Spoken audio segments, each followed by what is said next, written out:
Meu irmão, minha irmã, mais uma vez estamos unidos aqui em nosso canal no YouTube para meditar a palavra de Deus, a liturgia dominical. Estamos unidos e aqui conectados para juntos falar sobre as maravilhas de Deus em nós e por nós. E eu convido você mais uma vez, se não é inscrito em nosso canal, a se inscrever e juntos fazermos a experiência de estarmos sempre conectados e iluminados pela palavra e pela liturgia. Nesse domingo nós vamos meditar sobre o perdão sem limites. Uma atitude muito difícil na vida de uma pessoa, de uma família e também de uma comunidade é o perdão.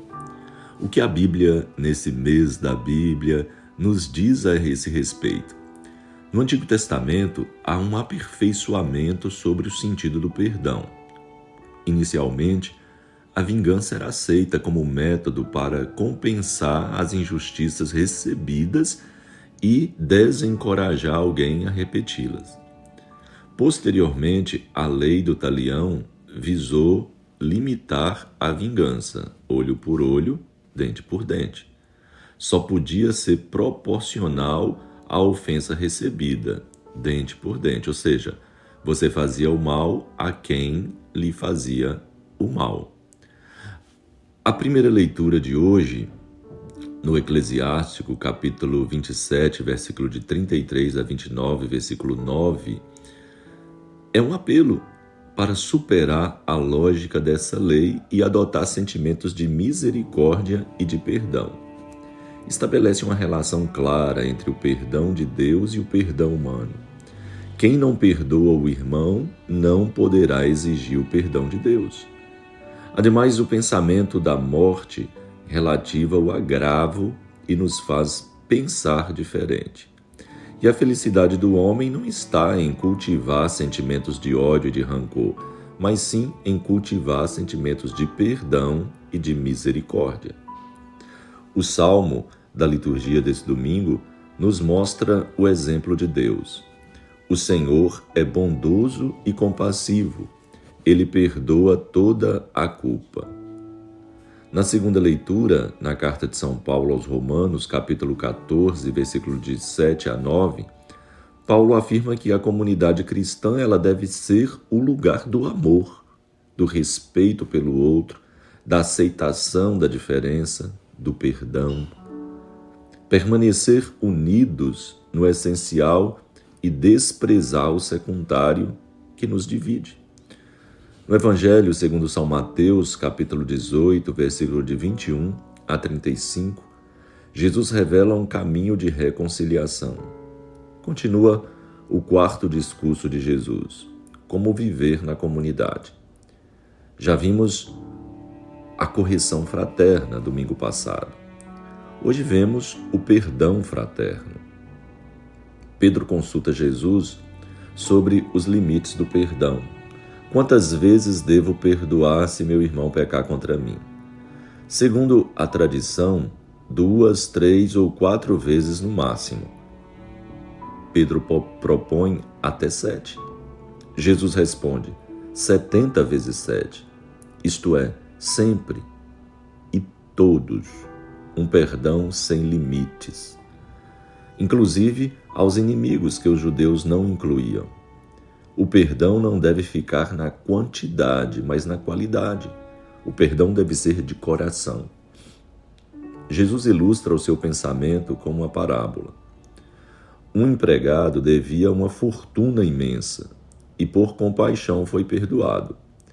Em seguida, ele, sem compaixão, se recusa a perdoar um companheiro que lhe devia uma quantia irrisória. Paga-me o que me deves. O rei indignado o castiga severamente. Jesus conclui dizendo: assim agirá meu Pai com quem não perdoar seu irmão de todo o coração. Meu irmão, minha irmã, a parábola é uma catequese sobre a misericórdia de Deus.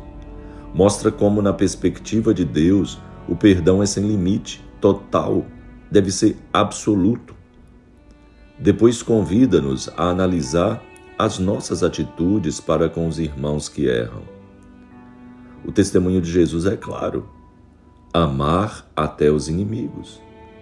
No Pai Nosso, perdoai como perdoamos. Bem-aventurados os misericordiosos, porque alcançarão misericórdia. Se estiveres diante do altar, vá antes te reconciliar. No Filho Pródigo, o Pai misericordioso que perdoa com alegria. Na cruz, ele diz: Pai, perdoai-lhes, porque não sabem o que fazem. Motivos para perdoar. Deus nos perdoa na mesma medida com que nós perdoamos. O amor é o distintivo do cristão. E às vezes o amor só é possível através do perdão. Quantos casais se desfazem por falta de perdão? Quantos filhos abandonam a família por falta de perdão? Quantas pessoas deixam a comunidade por falta de perdão e acolhida? O perdão ajuda a romper o círculo vicioso do ódio e da vingança. Mas o que significa perdoar? Não é apenas não se vingar ou ceder sempre aos que nos ofendem. É estar sempre disposto a ir ao encontro, a estender a mão, a recomeçar o diálogo, a dar outra oportunidade. E nós? Como é que nós perdoamos? Como Pedro, contando quantas vezes? Uma vez sim, duas não? Perdoo, mas não esqueço, não falo, não visito mais? Será esse o perdão generoso de coração que Deus espera de nós? Na parábola, o servo que não perdoou foi para a prisão. A falta de perdão tem consequências pesadas para quem não perdoa. Costuma provocar uma vida azeda e estressante. Só o perdão alivia e restitui a alegria. É a chamada terapia do perdão. Mas qual é a nossa atitude diante do perdão? Temos humildade para pedir perdão? Demonstramos alegria e gratidão diante de um perdão recebido? Somos generosos em oferecer o nosso perdão? Sabemos que é difícil perdoar. Contudo, vale a pena não desistir. Quem faz a experiência do perdão de Deus e envolve-se numa lógica de misericórdia, deixa-se transformar por Ele e assume com os irmãos uma atitude diferente, uma atitude marcada pela bondade, pela compreensão, pela misericórdia, pelo acolhimento, pelo amor. Amando e perdoando, abriremos espaço para o mundo melhor acontecer. Louvado seja nosso Senhor Jesus Cristo, para sempre seja louvado. E abençoe-vos o Deus onipotente, o Pai, o Filho e o Espírito Santo, e permaneça para sempre. Meu irmão, minha irmã, até o nosso próximo encontro, meditando a liturgia dominical. Fique em paz e até o nosso próximo encontro.